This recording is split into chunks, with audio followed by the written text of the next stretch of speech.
ઉનાળાની બપોર. ભારતની ઋતુઓમાં ઉનાળો તેની આકરી ગરમી માટે જાણીતો છે, અને તેમાં પણ ઉનાળાની બપોરનો અનુભવ ખરેખર અદ્ભુત અને પડકારજનક હોય છે. જ્યારે સૂર્ય બરાબર માથા પર આવે છે, ત્યારે ધરતી જાણે અગ્નિની ભઠ્ઠી બની જાય છે. શાંત અને સુસ્ત વાતાવરણ. બપોર થતાં જ ચારેબાજુ નીરવ શાંતિ છવાઈ જાય છે. આકાશમાંથી સૂર્યદેવ અગનગોળા વરસાવતા હોય તેવું લાગે છે.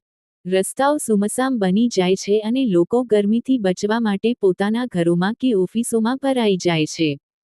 પશુ પંખીઓ પણ હાંફવા લાગે છે. કૂતરાઓ જીભ બહાર કાઢીને છાંયડો શોધે છે, જ્યારે પક્ષીઓ ઘટાદાર વૃક્ષોના પાંદડાઓમાં ભરાઈને મૌન થઈ જાય છે. જનજીવન પર અસર. ઉનાળાની બપોરે ગરમ પવન, જેને આપણે લૂ કહીએ છીએ, તે ફૂંકાય છે. રસ્તા પર ભાગ્યે જ કોઈ વાહન કે માણસ જોવા મળે છે. ખેતરોમાં કામ કરતા ખેડૂતો પણ વિરામ લઈને ઝાડ નીચે આરામ કરે છે.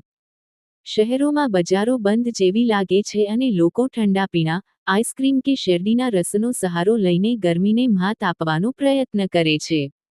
માટલાનું ઠંડુ પાણી આ સમયે અમૃત સમાન લાગે છે. એક અનોખો અનુભવ. જો કે ગરમી ત્રાસદાયક હોય છે, પણ ઉનાળાની બપોરની પોતાની એક મજા પણ છે. ઘરમાં એસી કે પંખા નીચે બેસીને મનગમતું પુસ્તક વાંચવું અથવા બપોરની ટૂંકી ઊંઘ લેવી એ એક લહાવો છે. વેકેશન હોવાથી બાળકો ઘરમાં બેસીને કેરમ કે સાપસીડી જેવી રમતો રમે છે. ગામડાઓમાં વડલાની વડવાઈઓ પર હિંચકા ખાતા બાળકો અને નદી તળાવમાં નહાતા યુવાનો ઉનાળાના તાપને ઉત્સવમાં ફેરવી દે છે. નિષ્કર્ષ. ઉનાળાની બપોર ભલે આકરી અને થકવી દેનારી હોય, પણ તે કુદરતનું એક ચક્ર છે.